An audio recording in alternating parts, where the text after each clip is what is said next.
381 नए मामले आए सामने, एक ही मौत। हरियाणा में बढ़ते कोरोना के मामलों के बीच मुख्यमंत्री ने दिए कड़े कदम उठाने के संकेत, कहा नियंत्रण से बाहर हो रही है स्थिति, लेने होंगे सख्त फैसले। हिमाचल में भी कोरोना ने पकड़ी रफ्तार, प्रदेश में 24 घंटे के अंदर 409 नए केस आए सामने।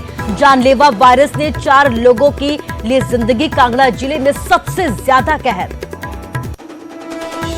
पंजाब में कोरोना के बढ़ते मामलों ने बढ़ाई मुश्किलें, एक दिन में 3000 से ज्यादा नए केस आए सामने, 60 लोगों की हुई मौत, सबसे ज्यादा अमृतसर में 11 लोगों ने तोड़ा दम।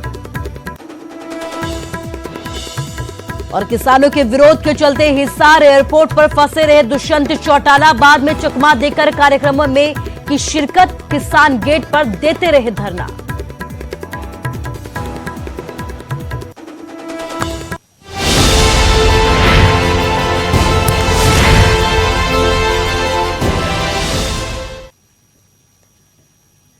नमस्कार, स्वागत है आपका न्यूज 18 पंजाब हरियाणा हिमाचल में। मैं हूं आपके साथ कुसुम रावत। बुलेटिन की शुरुआत गुरुग्राम से आ रही खबर के साथ करेंगे। गुरुग्राम में कोरोना का जबरदस्त कहर देखने को मिला है। 2021 में पहली बार मरीजों का आंकड़ा 350 के पार पहुंचा है। 381 नए मरीज सामने आए हैं, जबकि एक की मौत हो गई है। अब तक कोरोना से 365 लोगों की मौत हो चुकी है। गुरुग्राम में कुल 63,000 के पार केस अभी तक पहुंच चुके हैं। तो आंकड़े आप देख सकते हैं कि किस तरीके से तेजी के साथ बढ़ते जा रहे हैं कोरोना के। 2021 में पहली बार साइबर सिटी में मरीजों का आंकड़ा 350 के पार पहुंच चुका है। 381 नए मरीज सामने आए हैं, इसके साथ ही एक की मौत हो गई है कोरोना की वजह से। अब तक कोरोना से अगर बात की जाए तो यहां पर 365 लोगों की मौत हो चुकी है। गुरुग्राम में अब तक कुल केस 63,000 के पार पहुंच चुके हैं और यही वजह है कि अब सीएम सख्ती उठाने के मूड में है, क्योंकि लगातार कोरोना के आंकड़े बढ़ते जा रहे हैं और इसी के मद्देनजर लोगों से लगातार अपील की जा रही है कि एहतियात बरतें ताकि कोरोना की रफ्तार पर थोड़ा ब्रेक लगा सके। क्योंकि आप देख सकते हैं कि 2021 में पहली बार कितनी तेजी के साथ आंकड़ों में उछाल आया है और सबसे ज्यादा जो उछाल देखा गया है वो हरियाणा के साइबर सिटी गुरुग्राम में देखा जा रहा है, क्योंकि पहली बार यहां पर इस साल पहली बार 350 के पार आंकड़ा पहुंचा है। 381 नए केस सामने आए हैं, जबकि एक की मौत हो गई है। तो हरियाणा में कोरोना के लगातार बढ़ते मामलों ने सरकार की चिंता को बढ़ा दिया है। मुख्यमंत्री मनोहर लाल की माने तो राज्य में कोरोना संक्रमण की तीसरी लहर शुरू हो गई है, जो नियंत्रण से बाहर है, लेकिन इसे नियंत्रित करने के लिए कड़े कदम उठाए जा रहे हैं। भविष्य में सख्त और भी बड़े कदम उठाए जा सकते हैं। तो कोरोना की रफ्तार निगरानी है, ये हमारे एमएचए और केंद्रीय जो हमारे हेल्थ डिपार्टमेंट वो सब रखे हुए हैं। और केवल यही नहीं बल्कि वैश्विक लेवल पर भी डब्ल्यूएचओ भी इसमें गाइड करते हैं, लगातार उनके साथ संपर्क रहता है। हमारे प्रधानमंत्री जी स्वयं भी रेगुलर बीच बीच में वीडियो कॉन्फ्रेंस के माध्यम से वो गाइड करते हैं। तो ऐसा सामूहिक प्रयत्न है, जैसे जैसे गाइडेंस हमको ऊपर से मिलती रहेगी उसका तो हम पालन करेंगे ही। और जो चीजें वर्तमान में जो पहले हमने लागू की थी उसको लागू करने के लिए मैंने बात बता दी है। थोड़ा और इसमें जो पहले प्रावधान किए गए थे जो अभी हमने विचार करना है उसको हम 1-2 दिन में बैठ करके विचार करेंगे। जैसे मानो संस्थाओं में अटेंडेंस जो है, पहले कुछ लोगों को वर्क एट होम के लिए कहा गया था, कहीं 50% अटेंडेंस कही गई थी, कहीं गैदरिंग की एक लिमिटेशन लगाई गई थी, स्कूलों को हमने बंद किया था, इंडस्ट्री में भी रेस्ट्रिक्शन लगाई थी। वो सारी अभी विचारणीय है कि अगर हमको लगा कि हाँ ये चीजें नहीं रुक पा रही हैं तो उसको करना ही पड़ेगा, और लगा कि हाँ चीजें फिर कंट्रोल में हैं तो, क्योंकि ये सारी चीज बहुत सोच विचार करके करनी पड़ती है कि एक बार पटरी से कोई चीज उतर जाए। हमारी सारी इकोनॉमी पूरे देश की, अपने प्रदेश में तो हम देख ही रहे हैं कैसे पटरी से एकदम उतरी थी, बहुत कठिनाई से उसको संभाल के यहाँ तक लाए हैं। तो एक तरफ ये घातक बीमारी है, एक तरफ वो सारा सिस्टम है, तो संतुलन बिठा करके सारे काम करने पड़ेंगे। और चलिए बात हरियाणा के बाद हिमाचल की करते हैं। हिमाचल में भी कोरोना ने रफ्तार पकड़ी है। 24 घंटे के भीतर 409 नए केस यहां से भी सामने आए हैं, 4 मौतें हो गई है। कांगड़ा जिले की अगर बात करें तो कांगड़ा जिले में सबसे ज्यादा 95 नए केस सामने हैं। एक्टिव केस 3,221 है और अब तक 1,035 की मौत हो चुकी है। तो हिमाचल में भी कोरोना का कहर लगातार बढ़ता जा रहा है, रफ्तार पकड़ ली है आंकड़ों ने, और 24 घंटे के अंदर 409 नए केस सामने आए हैं, जबकि 4 मौतें हिमाचल में हो चुकी हैं। कांगड़ा जिले में सबसे ज्यादा 95 नए केस सामने हैं। एक्टिव केस की अगर बात की जाए हिमाचल में तो 3221 एक्टिव केस है, जबकि अब तक यहां पर 1035 लोगों की कोरोना की वजह से मौत भी हो गई है।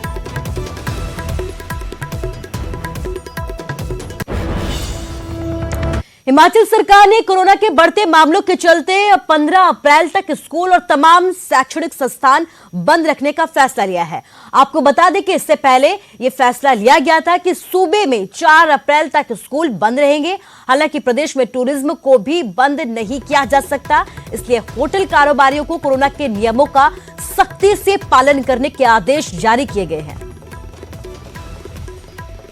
सोशल डिस्टेंसिंग, इन तमाम सारी बातों को तो हमने कहा ही। स्कूल के लिए अभी तक हमने पहले 4 तारीख तक बंद किए थे, अब हमने अगला निर्णय 15 तारीख तक जो है फिर से बंद का एक निर्णय लिया है, ताकि बच्चों को कम से कम इस कोविड के संक्रमण से बचाया जा सके। हमें अभी कहना उचित नहीं होगा हमारा। मैं एक बात को सुनिश्चित करना चाह रहा हूँ कि हिमाचल प्रदेश में इकोनॉमिक एक्टिविटीज हमारी बहुत प्रभावित हुई है। खासतौर से टूरिज्म इंडस्ट्री हमारी पिछले साल बहुत ज्यादा प्रभावित हुई है। कोविड-19 संक्रमण के चलते ऊना में एकाएक बढ़े मौत के आंकड़ों के बाद जिला प्रशासन और स्वास्थ्य विभाग ने तमाम निजी मेडिकल प्रैक्टिस और मेडिकल स्टोर्स के संचालकों पर शिकंजा कसने की तैयारी कर ली है। इसी के तहत डीसी ऊना राघव शर्मा ने एक आदेश जारी करते हुए जिले भर के निजी चिकित्सकों और मेडिकल स्टोर्स के संचालकों को निर्देश जारी किए हैं कि वो अपने यहां दवा लेने आने वालों के कोविड-19 लक्षणों की हर मरीज की जानकारी अनिवार्य रूप से स्वास्थ्य विभाग को दे। काबिले गौर है कि जिले में संक्रमण के चलते हुई कुछ मौतों में निजी चिकित्सकों और मेडिकल स्टोर्स की भूमिका पर भी सवाल उठे हैं। ये देखा जा रहा है कि कोविड-19 से ग्रसित कुछ लोग अपने लक्षणों को देखकर इलाज कराने के लिए निजी चिकित्सकों या अस्पतालों के पास जा रहे हैं, तो उस मामलों में वहाँ से इलाज लेते हुए जो है वो रिपोर्टिंग में और टेस्टिंग में देरी होती जा रही है, और अंतिम स्तर पे जब व्यक्ति स्वास्थ्य विभाग के पास आ रहा है तो उसे बचाना बड़ा ही मुश्किल हो जा रहा है। तो इसको देखते हुए ये निर्देश जारी किए गए हैं कि अगर निजी चिकित्सकों या अस्पतालों या क्लिनिक से लोग कोविड-19 लक्षणों के साथ रिपोर्ट करते हैं तो उनकी टेस्टिंग के लिए डॉक्टर्स उनको रेफ़र करें कोविड-19 की टेस्टिंग के लिए, और साथ में स्वास्थ्य विभाग को सूचित करें। और वहीं चंडीगढ़ में गुरुवार को हरियाणा के गृह मंत्री अनिल विज ने पुलिस के आला अधिकारियों के साथ बैठक की। मीटिंग में लॉ एंड ऑर्डर की परिस्थितियों पर चर्चा की गई। हालांकि एनसीबी को लेकर विज ने अपने तेवर यहां पर नरम दिखाए। आज सभी जिलों के अधिकारियों से और जो यहाँ हेडक्वार्टर के भी वरिष्ठ अधिकारी हैं उनके साथ हमने चर्चा की है, रिव्यू किया है, लॉ एंड ऑर्डर की स्थिति का जायजा लिया है और क्राइम को कंट्रोल करने के लिए हमने बातचीत की है, चर्चा की है कि हम चाहते हैं कि क्राइम फ्री स्टेट हरियाणा बने और सारी जो हमारी पुलिस है, जो सारे अधिकारी हैं, वो इस दिशा में ध्यान दें। हिसार दौरे पर डिप्टी सीएम दुष्यंत चौटाला को किसान के विरोध का सामना करना पड़ा।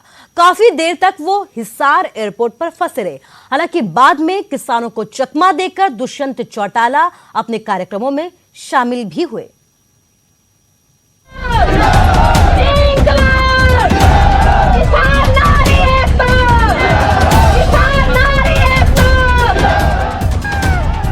तस्वीरें हिसार एयरपोर्ट की। एयरपोर्ट के बाहर किसान धरना दे रहे हैं। भारी पुलिस बल की तैनाती की गई।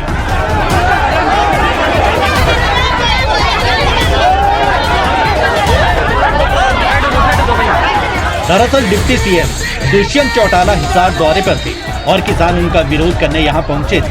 4 घंटे तक किसानों ने एयरपोर्ट के बाहर रास्ता जाम रखा, लेकिन दुष्यंत चौटाला किसानों को चकमा देकर एयरपोर्ट से बाहर निकले भी और अपने सभी कार्यक्रमों में शामिल भी हुए। हालांकि विरोध के चलते दुष्यंत ने अपने सभी कार्यक्रम जल्दी में ही निपटा दिए। वहाँ पर 2-2.5 घंटे एयरपोर्ट पर दुष्यंत चौटाला हरियाणा का उप मुख्यमंत्री धूम दबाए हुए बैठा रहा। हजारों पुलिस फोर्स हमारे चारों तरफ छोड़ी रखी। उसके बाद धोखा देते हुए अंदर खाते गुरिल्ला प्रणाली से अपनी गाड़ी और अपने कमांडो बरवाड़ा की तरफ भगा दिए। किसानों को यह एहसास करवाया, भाई दुष्यंत चौटाला चंडीगढ़ भाग गया। उसके बाद यहाँ से हेलीकॉप्टर लेकर के और नीचे नीचे बहुत नीचे, ऊंचा नहीं किया कभी किसानों को दिख जाए। गोल्ड मेडलिस्ट बेटी है वो, उसकी शादी में लड्डू खा के धूम दबा करके भाग गया। देखिए, हमने फैसला लिया था कि दुष्यंत चौटाला कोई भी प्रोग्राम हम नहीं होने देंगे और उनका ये समय था कि 1 बजे जो है एयरपोर्ट के ऊपर उतरेंगे। हमने 3 घंटे तक जो है एयरपोर्ट को घेरे रखा। फिर उन्होंने क्या किया कि एयरपोर्ट की दीवार को तोड़ करके किसी एम्बुलेंस में डाल करके उनको शहर के अंदर घुसा गया। फिर हमने पता चला कि वो जो है घर के ऊपर आने वाले 2 से 22 नंबर अर्बन स्टेट की कोठी, जो उनकी घर की कोठी है, उसके ऊपर अभी फिलहाल भी हम वहीं खड़े हैं और वहाँ हमने आकर के कोठी के सामने बिल्कुल उसको काले झंडे दिखाए। दरअसल किसान मोर्चा ने हरियाणा के बीजेपी और जेजेपी नेताओं के विरोध का ऐलान कर रखा है, जिसके तहत विरोध का प्लान बनाया था। ऐसे में दोनों बातें हो गई, किसानों ने विरोध भी कर लिया और दुष्यंत ने अपने कार्यक्रमों को भी निपटा लिया। हिसार से संदीप सैनी, न्यूज़ 18 हरियाणा।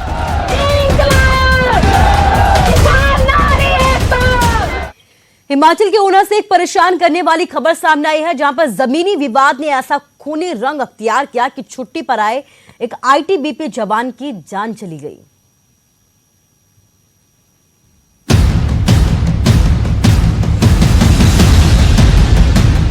आईटीबीपी के जवान की हत्या, जमीनी विवाद में कत्ल, हत्यारे ने किया सरेंडर। जमीनी विवाद फिर मौत की वजह बन गया। मामला ऊना के नंगड़ा गांव का है, जहां एक आईटीबीपी के जवान की गोली मारकर हत्या कर दी गई। हत्या के आरोपी मृतक के ही गांव का रहने वाला था। दोनों के बीच जमीन को लेकर विवाद चल रहा था। मृतक विपिन कुमार 2 दिन पहले छत्तीसगढ़ से छुट्टी पर लौटा था और सुबह ही खेतों में काम कर रहा था। तभी वहां एक जिप्सी में सवार होकर 4 लोग आए। थोड़ी बहस हुई और बाद में उनमें से एक शख्स ने विपिन कुमार की छाती पर गोली दाग दी। मौके पर मौजूद चश्मदीद उसे तुरंत अस्पताल लेकर पहुंचे, लेकिन काफी देर हो चुकी थी। ਅਸੀਂ ਆ ਰਹੇ ਤੇ ਜੀ ਟਰੈਕਟਰ ਲੈ ਕੇ ਨਾ ਆਪਣੇ ਆਲੂ ਕੱਟਣੇ ਲੇਬਰ ਨੇ। ਇਹ ਮੋੜ ਤੇ ਅਸੀਂ ਜਿਲਾ ਖੜੇ, ਉਹਦੀ ਜਿਪਸੀ ਆਈ, ਇੱਥੇ ਇਹਦੀ ਲੇਬਰ ਕੱਟ ਰਹੀ ਸੀ ਕਣਕ ਤੇ ਆ ਗਾ ਉਹਨੇ ਜਿਲਾ ਰਫਲ ਕੱਢੀ, ਅਸੀਂ ਖੜ ਗਏ। ਰਫਲ ਕੱਢੀ, ਗਾਲਾਂ ਕੱਢਣ ਲੱਗ ਪਿਆ। ਬਸ ਆਇਆ ਇੱਥੇ ਮੁੰਡਾ ਹੀ ਖੜਾ ਤਾਂ ਇੱਥੋਂ ਖੜ ਕੇ ਉਹਨੂੰ ਫਾਇਰ ਕਰਤਾ ਗੋਲੀ ਖੜੀ ਕਰਤੀ। ਦੂਏ ਬੰਦੇ ਚੱਲ ਗਏ। ਫਿਰ ਅਸੀਂ ਖੜੇ ਰਹੇ ਪਰੇ 5 ਮਿੰਟ ਉਹ ਖੜ ਕੇ ਇੱਥੇ ਗਾਲਾਂ ਕੱਢਦਾ ਰਿਹਾ। ਗਾਲਾਂ ਕੱਢ ਕੇ ਉਹਤੇ ਬਾਅਦ ਗਿਆ। ਫਿਰ ਸਾਡਾ ਖੂਨ ਲੱਭੜਿਆ। ਫਿਰ ਅਸੀਂ ਮੁੰਡਾ ਚੱਕਿਆ। कोई मामले का था, मेरे ख्याल ज़मीनी कोई विवाद था इनका। उसके बाद जैसे जैसे कहते इसको कहते जो दूसरा पक्ष था जिसको गोली लगी है, सानू जिस तरह कोल आई है आई उस तरह गए और लेके तुरंत असी हॉस्पिटल लेके गए और डॉक्टर ने इनको मृत घोषित कर दिया। हत्या के सभी आरोपियों ने थाने में जाकर सरेंडर कर दिया। पुलिस सभी आरोपियों से पूछताछ कर रही है और मौके वारदात में चश्मदीदों के बयान लिए जा रहे हैं। इसमें जो आरोपी है वो पुलिस कस्टडी में है। प्राइमरी फसाई तो अभी लैंड डिस्प्यूट लग रहा है, लेकिन वो अभी इन्वेस्टिगेशन में जो तथ्य सामने आएंगे पुलिस उस हिसाब से आगे की कार्रवाई करेगी। आरोपियों को अपने गुनाहों की सजा आज नहीं तो कल मिल ही जाएगी, लेकिन जिस जमीन के लिए ये सारा विवाद हुआ उसका क्या, क्योंकि आरोपियों की आगे की जिंदगी अब जेल में ही गुजरने वाली है। ऊना से अमित शर्मा, न्यूज़ 18 हिमाचल। और अब बात डॉन मुख्तार अंसारी की करते हैं। मुख्तार अंसारी की पंजाब में मौजूदगी तो पहले ही कटघरे में थी, अब वो एम्बुलेंस भी सवालों के घेरे में है, जिस पर सवार होकर अंसारी बुधवार को मोहाली कोर्ट पहुंचा था। यूपी नंबर की जो एम्बुलेंस एक हाई प्रोफाइल कैदी को अदालत लेकर पहुंची थी, उसका रजिस्ट्रेशन 4 साल पहले ही खत्म हो चुका है।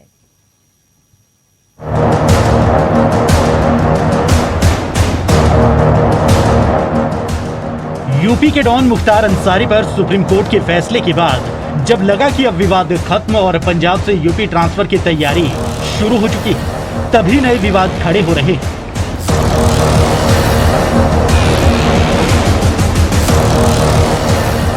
बुधवार को अंसारी की मोहाली अदालत में पेशी की ये तस्वीरें सबने देखी। इन्हीं तस्वीरों के बीच ये एम्बुलेंस अचानक सुर्खियों में आ गई।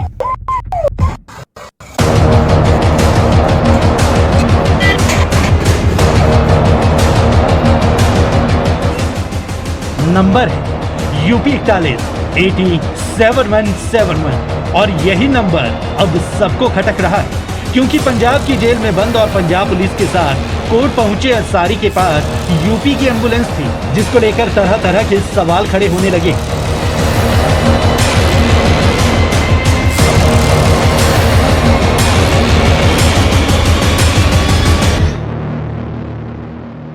पहला सवाल तो यही कि आखिर अंसारी को पंजाब में यूपी की एक निजी एम्बुलेंस का इस्तेमाल करने की इजाजत कैसे मिल गई।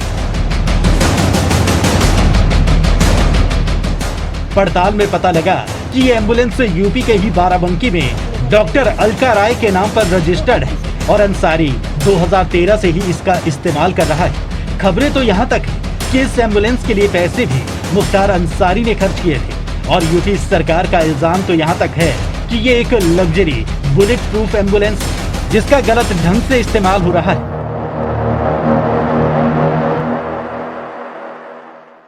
प्राइवेट एक निजी एम्बुलेंस का इस्तेमाल कर रहे हैं जो कि बुलेट प्रूफ है, लग्जरी है। ये किस प्रकार से किस नियम के तहत कर रहे थे? इन सब चीज़ का तो पंजाब पुलिस को और साथ ही साथ उनकी सरकार, जो कांग्रेस की सरकार है, जो एक संरक्षण दे रही है एक माफिया, एक डॉन को, उसका जीता जागता सबूत आ जा रहा है। तो इसका जवाब तो कांग्रेस सरकार देगी। दिलचस्प बात यह है कि जनरल राय के अस्पताल के नाम पर ये एम्बुलेंस रजिस्टर्ड है। खुद उनको भी इसके मौजूदा हाल की कोई जानकारी नहीं। ये देखिए, अभी तक तो मुझे पता नहीं क्या क्या खबरें मिली हैं कि बाराबंकी में मेरा अस्पताल था और क्या क्या था। तो मैं बाराबंकी से तो मेरा कोई नाता नहीं है। हाँ, मुख्तार अंसारी हम लोगों के विधायक हैं और कुछ साल पहले बहुत पहले की बात है कि उन्होंने कुछ एक मैसेज भिजवाया था और कुछ कागज़ भिजवाए थे कि वो एक एम्बुलेंस ख़रीदना चाहते हैं। विधायक होने के नाते पब्लिक के लिए एम्बुलेंस चाहिए था और वो किसी हॉस्पिटल के ही नाम पे एम्बुलेंस अलॉट होता है, तो वो मेरा अस्पताल के नाम से वो लेना चाहते हैं। आप लोग भी जानते हैं, अगर हमारे विधायक जी ने हमसे कुछ मांगेंगे फेवर तो हम ना तो कह नहीं सकते। तो हम लोगों ने अपना कुछ कागज़ साइन किए थे, लेकिन ये बहुत पुराना विषय है और उसके बाद हमें उसके बारे में कोई जानकारी है ही नहीं जब तक आप लोगों ने मेरे संज्ञान में नहीं डाला। तो अब इसके बारे में मुझे भी जानकारी कर लेने दीजिए कि स्टेटस क्या है। लेकिन एक ये कोई प्रकरण काफ़ी साल पहले की है, 2013 की बात जो आप ये 2013 में 2009 के बाद की घटना है। तो उन्होंने कागज प्रोवाइड कराया था और आप लोगों ने इस पर सिग्नेचर किया। हाँ, मेरे भाई ने उसके ऊपर एज अ डायरेक्टर, नहीं मेरे नाम पे नहीं है, हॉस्पिटल के नाम पे है। हॉस्पिटल के नाम जी, वो ऐसा हम लोगों को था कि हाँ भाई, हमारे हॉस्पिटल के नाम पे वो एम्बुलेंस अपने लिए वो खरीद रहे हैं, तो ऐसा हमारे संज्ञान में था। लेकिन उसके बाद उसका क्या हुआ हमें कोई जानकारी नहीं है। सूत्रों के हवाले से खबर तो यहाँ तक है कि यूपी नंबर की जो एम्बुलेंस एक हाई प्रोफाइल कैदी को अदालत लेकर पहुंची थी, उसका रजिस्ट्रेशन तक 4 साल पहले ही खत्म हो चुका है और बाराबंकी में स्थानीय प्रशासन के पास एम्बुलेंस से जुड़ी कोई जानकारी मौजूद नहीं। Bureau report, news 18 Haryana. और अब खबर हिमाचल के सिरमौर जिले से है, जहां पर बीजेपी से बागी होकर पच्छाद से उपचुनाव लड़ने वाली दयाल प्यारी ने कांग्रेस का दामन थाम लिया है। दिल्ली में दयाल प्यारी कांग्रेस में शामिल हुई। हिमाचल कांग्रेस के प्रभारी राजीव शुक्ला और चंडीगढ़ से पूर्व मंत्री और कांग्रेस नेता पवन बंसल ने उन्हें सदस्यता दिलवाई है। आपको बता दें कि दयाल प्यारी लगातार 3 बार जिला परिषद की सदस्य रह चुकी हैं। दयाल प्यारी जब हिमाचल में कांग्रेस की सरकार थी तब सिरमौर जिला परिषद की चेयरपर्सन भी रह चुकी हैं। पच्छाद विधानसभा क्षेत्र से 2019 में उपचुनाव में दयाल प्यारी के भाजपा प्रत्याशी होने की प्रबल संभावना थी, लेकिन बाद में भाजपा ने उनके बजाय रीना कश्यप को टिकट दिया था, जिसके बाद दयाल प्यारी बागी हो गई थी और उन्होंने आजाद होकर चुनाव लड़ा था। हालांकि वे चुनाव जीत नहीं पाई थी, लेकिन वोट हासिल करने के मामले में वो तीसरे नंबर पर रही थी। बाद में भाजपा ने उन्हें पार्टी से निकाल दिया था और अब वो कांग्रेस में शामिल हो गई हैं।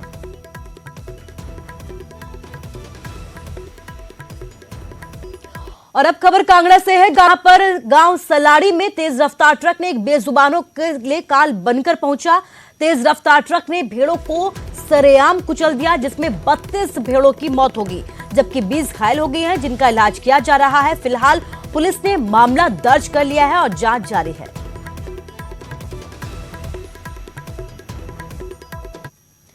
हरियाणा की मंडियों में गेहूं की सरकारी खरीद शुरू कर दी गई है, लेकिन पहले दिन कई मंडियों में गेहूं का एक दाना भी नहीं खरीदा गया।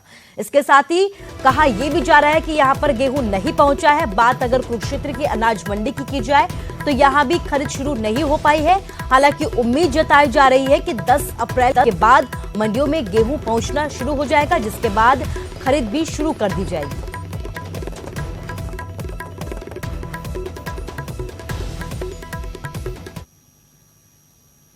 नहीं, आज वैसे अभी तक गेहूं नहीं आई है।